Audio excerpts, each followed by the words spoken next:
124 ఎన్నికల ప్రచార కార్యక్రమంలో భాగంగా ఈ రోజున 17వ వార్డులో జరుగుతున్నటువంటి ఈ ప్రచార కార్యక్రమానికి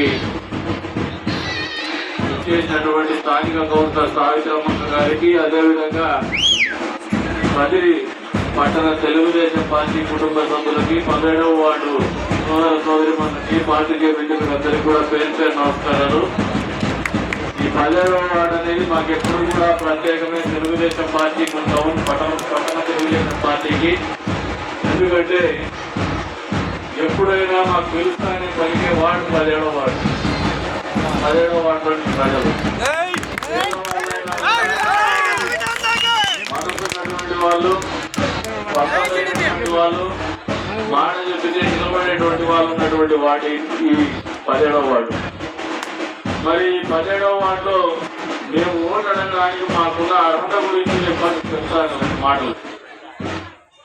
నేను రాజకీయాల్లోకి వచ్చినప్పుడు ఈ 17వ వార్డు పరిస్థితి ఏమంటే అక్కడి నుంచి చివరి వరకు కూడా రోడ్డు ఉండేటువంటి పరిస్థితి లేదు. రోడ్డు తీసుకొచ్చినాం. ఒకనొక టైంలో ఈ రోడ్లో గుట్టలు, మామూలు గుండ్లు ఉండేవి, బండలు ఉండేవి. అవి కూడా పొగలు కొట్టి మరీ రోడ్డు చేయించినాం, డ్రైన్ చేయించినాం. అంతేకాకుండా ఈ గుడి కూడా మా భాగస్వాములు ఇంకా చాలా మంది చదువుతూనే, ప్రత్యేకించి ఇక్కడ ఉన్నటువంటి తెలుగుదేశం పార్టీ నాయకులు కావచ్చు, ఇంకా చాలా మంది దాతలు కావచ్చు, వాళ్ళందరి కాంట్రిబ్యూషన్ తోనే గుడి వచ్చింది. ఇక్కడ ఇంకా రావాల్సిందేది బడి. ఈ ప్రాంతానికి ఖచ్చితంగా బడి అవసరం అయితే ఉంది. ఈ బడి కూడా వచ్చే రోజుల్లో ఏదైతే ఖాళీ స్థలము ఈ వార్డులో ఉందో దాంట్లో పూర్తి స్థాయిలో ఒక పాఠశాల నిర్మిస్తాం మా ప్రభుత్వం వచ్చిన వెంటనే చెప్పేసి తెలియజేస్తున్నాం. అంతేకాకుండా ఏదైతే హిందూ శ్మశాన వాటిక అనేది ఈ మున్సిపల్ లిమిట్స్ లో అందరూ హిందువులు కూడా ఆలోచన చేసేటువంటి శ్మశాన వాటిక కోసం ఎదురు చూస్తా ఉన్నారు. దాని గురించి మొన్నటి రోజున చంద్రబాబు నాయుడు గారు వచ్చినప్పుడు కూడా ఒక ప్రకటన చేయించడం జరిగింది, హిందూ శ్మశాన వాటిక నిర్మించిస్తామని చెప్పేసి. ఈ రోజున హిందూ శ్మశాన వాటిక కూడా ఇక్కడ దగ్గరలోనే ఒక స్థలం కేటాయించి కేవలం పూడ్చి పెట్టుకునేది కాకుండా దహన సంస్కారాలు కాల్చుకునేటువంటి విధంగా కూడా ఒక మంచి శ్మశాన వాటికని మీకు అందుబాటులోకి తీసుకొస్తామని చెప్పేసి కూడా ఈ సందర్భంగా తెలియజేస్తాం.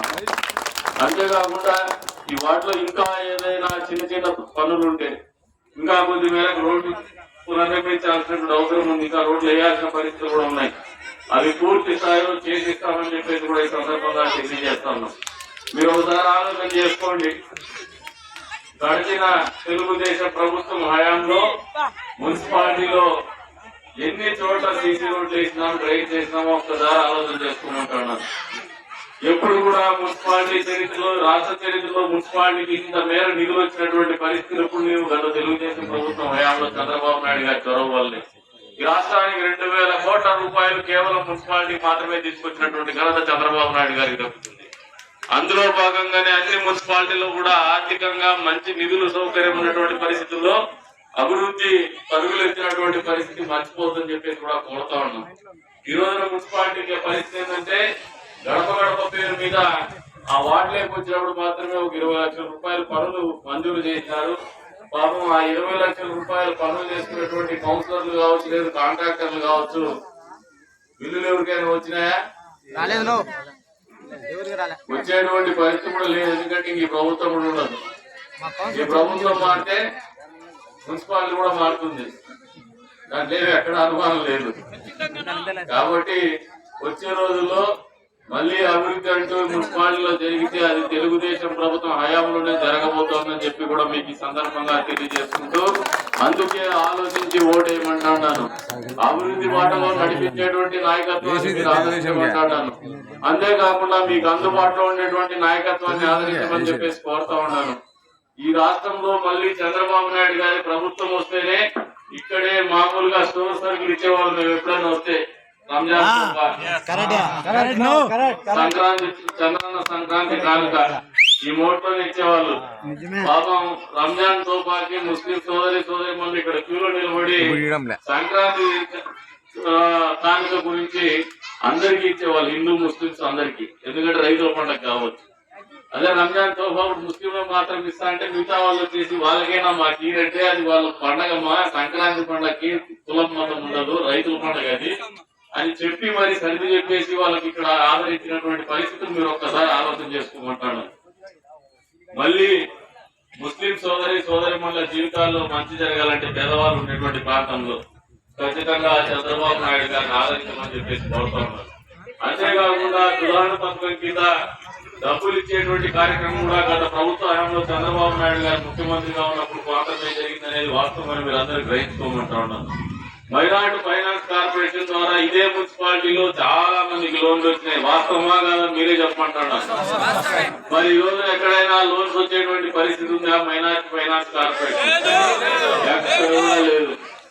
బీసీ సబ్ ప్లాన్ కింద ఉండేటువంటి నిధులు లేవు, సర్పంచుల నిధులు లేవు, మున్సిపాలిటీ నిధులు లేవు, మీకు మైనార్టీ ఫైనాన్స్ కార్పొరేషన్ లో నిధులు లేవు, ఎస్సీ సబ్ ప్లాన్ కింద నిధులు లేవు. కేవలం నిధులు ఎందుకు దేనికి ఉన్నాయంటే జగన్మోహన్ రెడ్డి భార్యకి ఇంకొక నలుగురు ఆయనకు కావాల్సినటువంటి వ్యక్తులు 4 రెట్లు ఉన్నారు. వాళ్ళకు మాత్రమే నిధులు ఎప్పుడు కూడా అందుబాటులో ఉంటాయి. ఎందుకంటే మద్యపాన నిషేధం చేస్తానని అక్రమ మద్యం వ్యాపారం చేస్తున్నాడు. వాస్తవా కాదా? సోదరుడు బాగా మందేసినాడు. ఇక్కడ ఆరోగ్యము చెడిపోయి చచ్చిపోతున్నారు తొందరగా. ఎందుకంటే నాసి రకం మందు అమ్ముతున్నారు. రేటు మాత్రము విదేశీ మద్యం ధరలు, సరుకిచ్చేది మాత్రము నాటు రకం, నాసి రకం. మరి ఏందయ్యా ఈ ప్రభుత్వం? పాపం వీళ్ళని కూడా ప్రశాంతంగా ఉందామని 2 పెగ్గులు వేసి వాళ్ళు